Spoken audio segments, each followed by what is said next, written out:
Hello, everybody. Welcome to the Keg Stand Live Studios. This is Instant Analysis. We're doing this from the studio this time with the boys on the road. Roger and Jonathan are in Nashville, and they just witnessed a Texas Longhorns victory 27-24 over the Commodores, the fifth-ranked Longhorns. They hung on for dear life. Vanderbilt made it interesting near the end, but here to talk about it is Keg Stand sports reporter Noah Gross. Noah, thanks for hanging out with me pretty much all day watching football. It's my pleasure, Billy. That's all we did today, which pretty good day. Yeah, very good day, and paid to do it. Yeah, that's true. You can't really beat that. So let's just get your initial thoughts on this game. I mean, 27-24, Texas comes away with the win. Obviously, any win in the SEC is a good one, especially after last week's 30-15 loss to Georgia. So just kind of from a overarching standpoint, what'd you think about the game? Vanderbilt's good, man. Everyone was saying that coming in, but and I was saying it, but I didn't really know it. I didn't really know if I believed it myself. But they kind of gave me a Kansas State feel, the way Texas would always play them in the Big 12 and things would always seem to be close. Texas would be the more talented team. It always seemed like that, but K-State, or now Vanderbilt was able to hang in there. And a lot of the mistakes today for Longhorns weren't necessarily mistakes. Like it wasn't their fault, if that makes sense.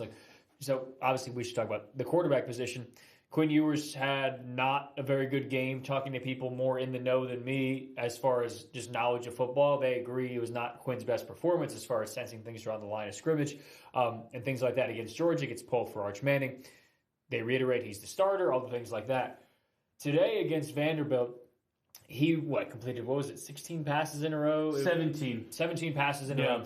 And I don't think he was as good as that number would indicate, but I don't think he was as bad as the 2 interceptions indicate either, because as we talked about, Billy, I think it was the first touchdown pass to DeAndre Moore. He was wide open. He was underthrown, which may have been a little bit, a safe play by Quinn. But also on those interceptions, both tipped. It's not like they were just like really errant throws or a miscommunication. So clearly better for Quinn. But I think there's room to grow for him and the Longhorns. Yeah, I mean, you look at Quinn's line, 27 of 37, 288, 3 touchdowns to 2 picks. I think what hurts the most out of those 2 picks is that Vanderbilt turned them both into touchdowns. Yeah. That's kind of what kept them in the game. For me, Noah, it's the penalties, man. 10 penalties accepted on Texas for 108 yards. 6 of those were for holding. 6 of them. Yeah. 60% of their penalties were holds. And then 3 others were of the 15-yard variety. Yeah. One of them, a targeting penalty on Vernon Broughton, which wiped out a 69-yard interception return by Kobe Black that would have absolutely iced the game late. Instead, Vernon is going to miss the first half of the Florida game in a couple weeks because of that targeting foul. So I was kind of a little double whammy there. But, I mean, moving forward, Texas has to clean it up on the penalty front. Yeah, and, I mean, you mentioned the bad positions the Texas defense was put in because of the offense's miscues. That's a couple weeks in a row where Texas defense has been put in some short field situations and things like that. And they've played, I think it's pretty clear, very well in these last couple games. Georgia, yes, they put up more than double the points any other team had scored against them.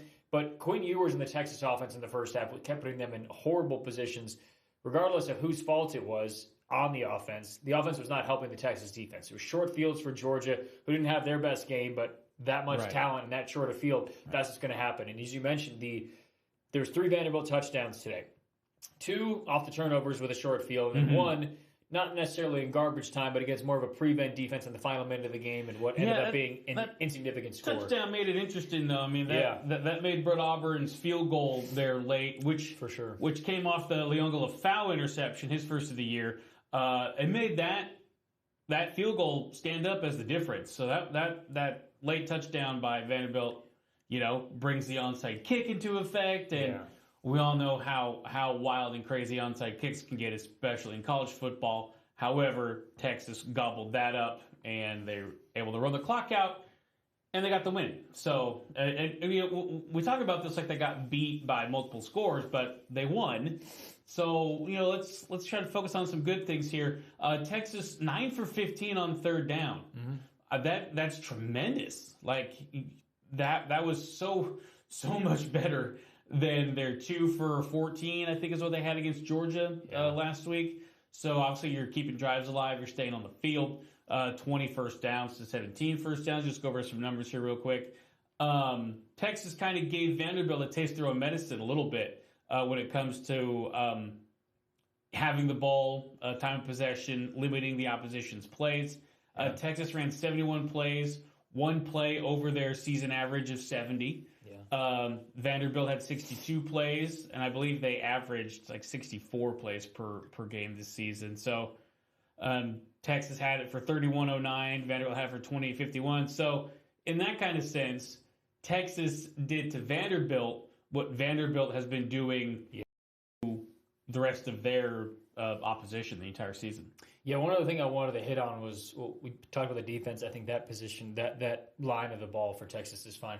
One more thing on Quinn Ewers, though. Sure. Like I said, I don't think he played the best game ever. I know Sark said post-game, if he plays like that, they're going to be fine the rest of the year. Yeah. Which is true. I think that's the point. Yeah. Quinn does not have to be a sensational quarterback. He can be good, and this team will be fine and be national title contenders. The only game they've really lost in his tenure, I mean, you think back to the Oklahoma State game his freshman year. He played horrible, and they still almost won that game.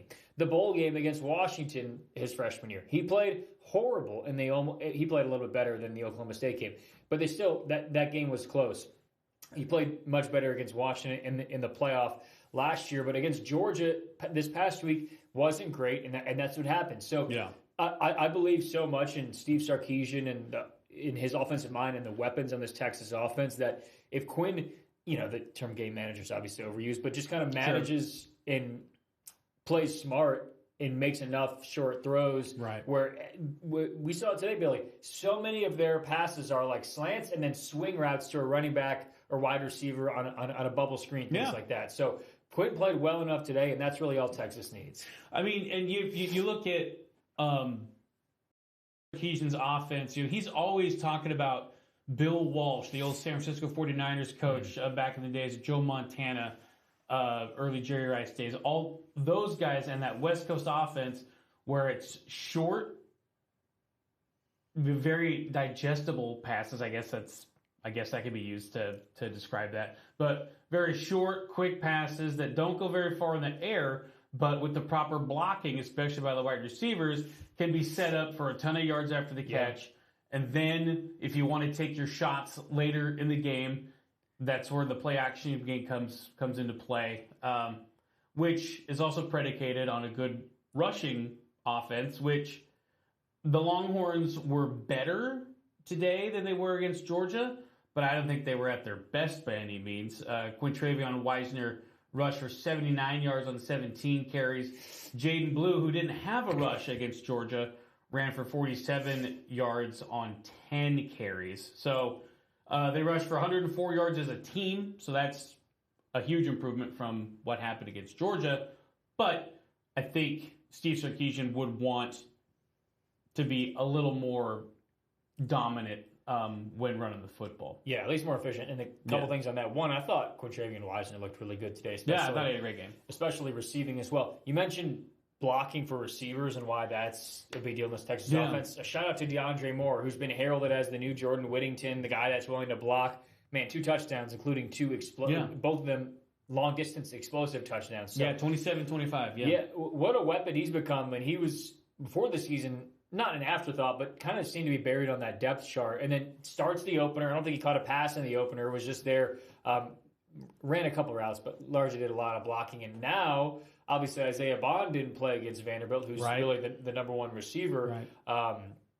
But man, if he's kind of that Whittington role of your number 3, and you think about, Isaiah Bond, Matthew Golden as X and Adonai Mitchell were, that's very, very good. And then you have much more depth now with Jonte Cook, Ryan Wingo, things like that. So this Texas wide receiver room is very good. Yeah, and that's going to bode well for them moving forward. Once again, Texas beats Vanderbilt 27-24 as a ranked matchup. That's the first time that Vanderbilt's been ranked since 2013. And I mean, they looked every bit of a top 25 team. I mean, this offense, crowd didn't. The crowd didn't, but I mean, it's Auburn orange. That's crazy. That stadium, to their defense, the stadium is under construction for sure. Vanderbilt hasn't been this good since 2013, since they were ranked the last time. Yeah. So, trying to get people riled up in Nashville over college football is a bit of a chore.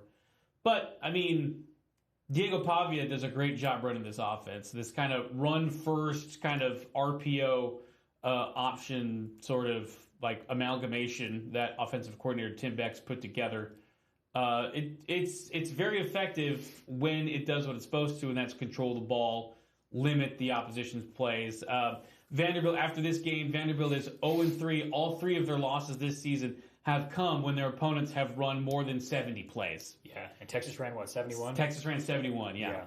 That explains it. So Vanderbilt has to keep opposing offenses off the field in order to win, and they just weren't able to do that enough against the Longhorns tonight. Yeah, Texas made their plays count, and if you're like us and you're interested in what Sark, Quinn Ewers, the rest of Texas, and most importantly, Jonathan Thomas had to say post-game. Yeah. Coming up on KXAN News at 9 and 10, we'll have we'll break down the highlights, what we saw from the game, the most important plays, and then we'll have Jonathan's report from Nashville. And Billy, I know you have a story on our website as well, KXAN.com. That is true. All of what you said is 100% factual. It's not often you could say that about what I say, but that seemed factual. All right, well, that'll be it for this edition of Instant Analysis. I know it's not out in the field. Usually Noah and Roger are on site, but Nashville's it's a ways away from it. It'd be a tough commute for Noah to get there. Not a drive. No. Texas beats Vanderbilt 27-24. Texas does not play next week. They're on a bye, their second bye of the season here in the SEC. And then they will take on Florida in a couple of weeks at DKR Texas Memorial Stadium. And I believe Vanderbilt plays Auburn next week. So the Commodores got to come back and play next week. But Texas gets the week off. And so do we. And so do we. Kind of. Sort of. Anyway, for Noah Gross, I'm Billy Gates. Thanks so much for watching, and we will talk to you again very soon.